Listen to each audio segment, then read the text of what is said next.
Hello. Welcome back to my channel. Another day, another rebirth, right? And today we're going to be discussing the root chakra. This is the first chakra. It is located at the base of the spine. So it has everything to do with stability, safety, security, being grounded in yourself, in your body, being grounded, being at one with the earth, right? We're specifically going to be talking about how the wounded child relates to the blocked root chakra in the adult. This can look like not trusting a dang soul, isolating yourself, being the lone wolf, because you don't know dependability. You've never had anything predictable in your life. You've never been able to depend on anyone or anything. It can look like a constantly dysregulated nervous system, insomnia, the inability to keep up with your finances, to keep a proper job, to navigate through your relationships, phone issues. What I was saying, it can look like not being able to show up in your relationships while there's conflict because you don't know what healthy conflict looks like. It's either there or it's not. So you're in a constant fight or flight, right? So when we talk about these things, we have to look at how our childhood plays a part and how some of us don't know what it is to depend on anything or have a schedule because our parents, they just showed up whenever they felt like it, or they were always at work. We was at so and so's house. We didn't know who house we was gonna be at that day or what day of the week.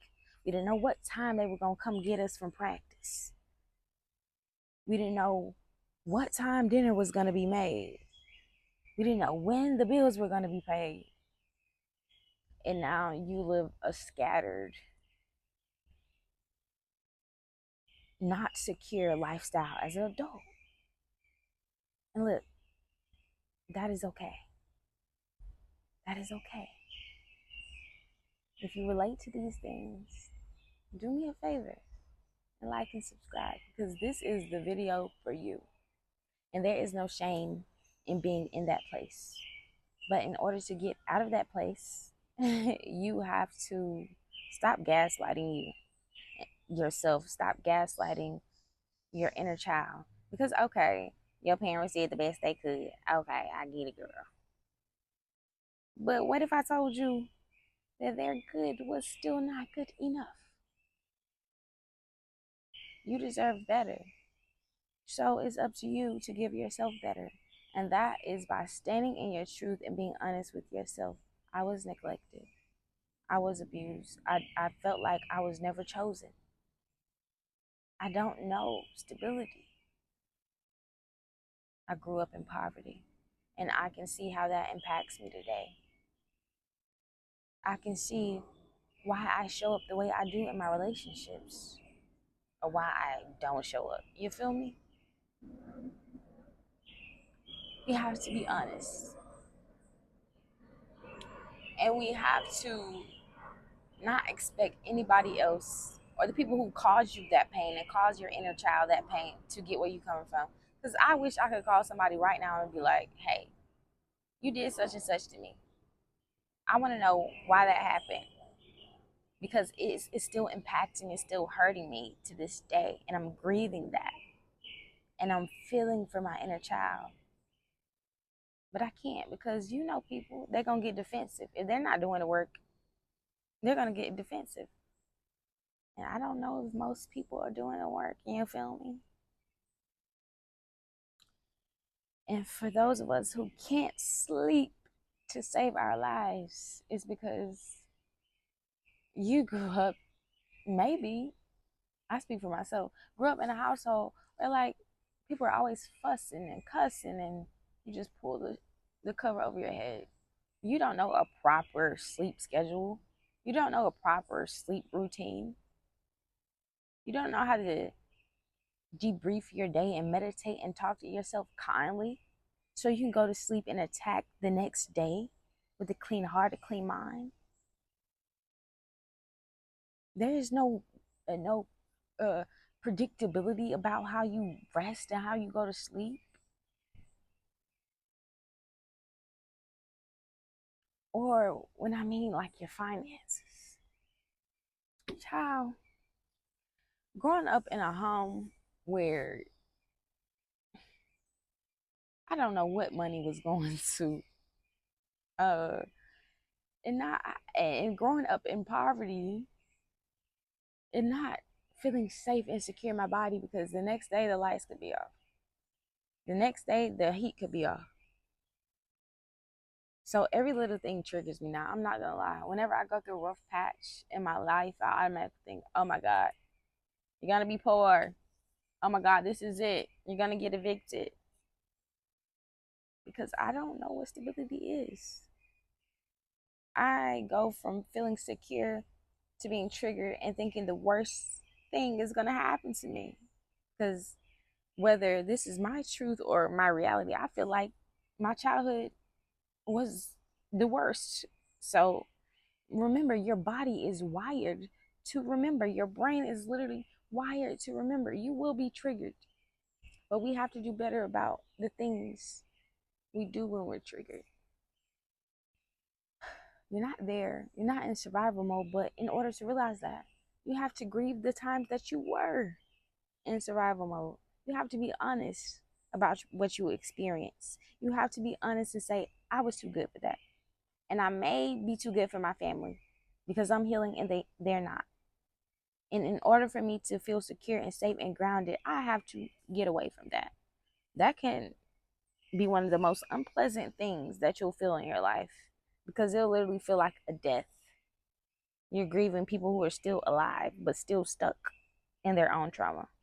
Really, until I sat with myself and like, y'all, these people were not ish when I was growing up.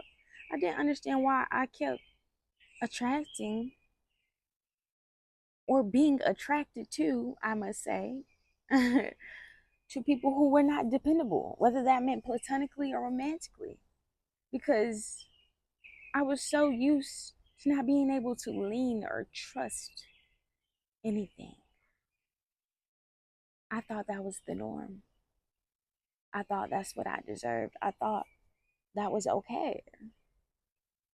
But I've been doing a mass delete, block, unfollow, don't talk to me. I don't like you. Because people are not dependable. Yeah. And it's crazy. I had a moment the other day when I called somebody to tell them how I felt about something. And they immediately said, hold on, I'm doing something. And I was like, I may be taking this to heart because you always do that, but I'm not going to gaslight myself. So when they called me back, I said, this is who you are. You do not love and communicate the way I do, and I have to be okay with that. That is who you are. And I love myself enough to say, I deserve dependability. I deserve to be heard and seen. I deserve security and safety in my relationships. So it is on me to take myself away from this situation because of your actions. I can't keep showing up in unsafe spaces and being like, okay, this y'all fault. No, because I keep showing up. And you're going to keep showing up in unsafe spaces and unsafe relationships if you don't stop gaslighting yourself in what you've been through. A hard thing, a hurting thing, a honest thing though. A honest thing. There cannot be any rebirths without death. If you don't let that ish die, if you don't let those relationships die, if you don't intentionally heal those wounds and let that hurting die, your future and your present is going to constantly mirror your past. And you're too good for that. You're way past that. You've done so much healing, done so much growing, that it may be time for another rebirth. And I believe in you. And I trust you to do so. So until next time, my love.